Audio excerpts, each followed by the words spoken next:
Tea farming in Kenya is termed as one of the jigsaws when it comes to growth of the economy.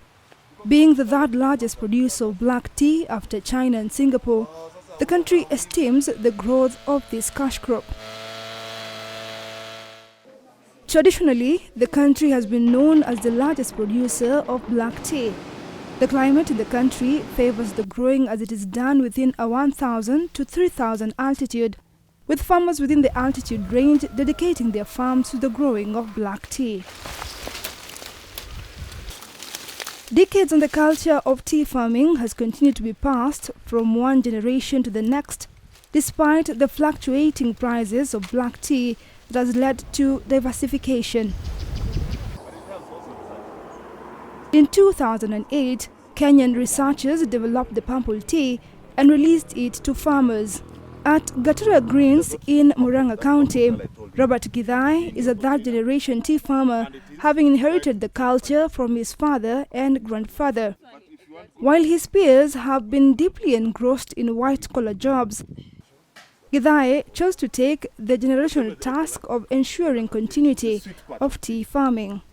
In 2008, he planted the first 20 seedlings as a trial start for purple tea farming.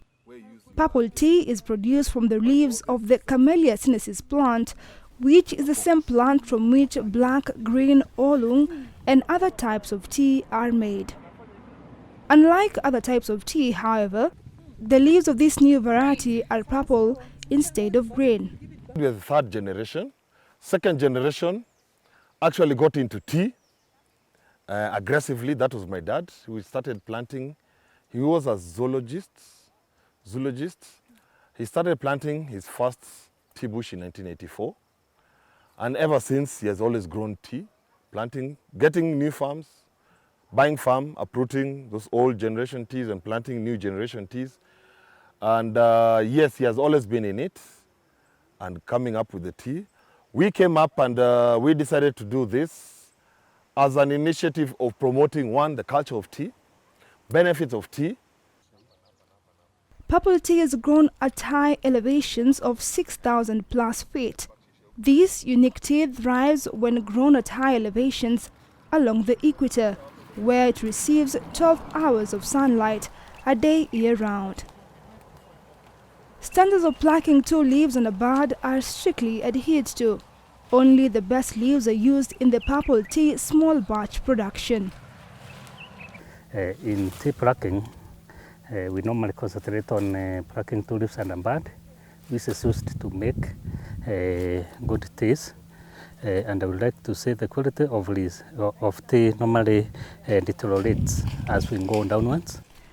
As he takes me through the farm, Githai narrates to me that Kenya now leads as the largest producer of purple tea. Kenya continues to produce a growing amount of purple tea each year. Purple tea has become more well-known and sought after by tea connoisseurs and curious consumers alike due to its nutritional properties, as it is said to be healthier than black tea. He tells me that the tea contains medicinal properties known as anthocyanins, which are believed to help prevent cancer and heart diseases, lower blood pressure, and promote weight loss, among other supposed benefits. Githai says he took it upon himself to pass information from one generation to the other on tea production through the orthodox way, as it preserves the nutrients of the purple tea.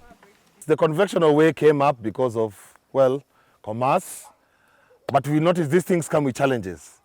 Yes, where we lose the values of our food. Now we are going back to the orthodox way.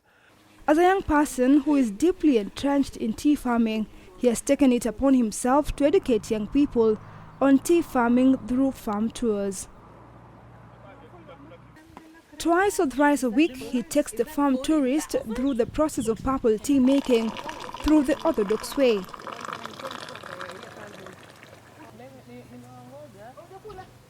Although purple tea leaf has not been on the market for long, its popularity is growing as more people find out the unique history, flavor profile, and health benefits of the tea. While purple tea is on the rise, many people are still unfamiliar with the properties and benefits that are unique to purple tea. Githai Harbour says the detrimental factor of purple tea farming in the country is the fact that the market in Kenya is unavailable. Most Kenyans have not embraced purple tea as it's not taken with milk, which is a culture in Kenya. We are going to get everyone now switching to, because this is the healthy as well. Well, and we know the major health benefit for tea is antioxidant and anti-inflammatory. On the flip side, the uptake in the international market is quite huge, especially for globally exporting to countries like China, Russia and Singapore, who have a tea culture. Market is good, mostly internationally. Yes, we do export our tea, mostly to China. Now we've got good markets in we call it the Europe now. We have also in America and the Middle East. There has been a snail pace in growing purple tea, which was discovered close to 15 years ago, but has been competing for space with black tea. Small-scale farmers had to be convinced to make a commitment to nurture the gardens for a full 5 years without any monetary return, which is the time it takes for the plant to reach maturity and be ready for initial harvest and production. Tea, actually, this is where it's heading. Yes, because we also have our local factories that have opened other lines. The East African nation, of which Kenya is a member state, is leading the exporter of black tea in the world, and in 2019 it earned 117 billion shillings, which is about $1.1 billion from exports and $200 million from domestic sales. They say a cup of tea is a cup of peace, but here we say there is no perfect tea like Kenyan tea. Irene Mwangi for Capital News.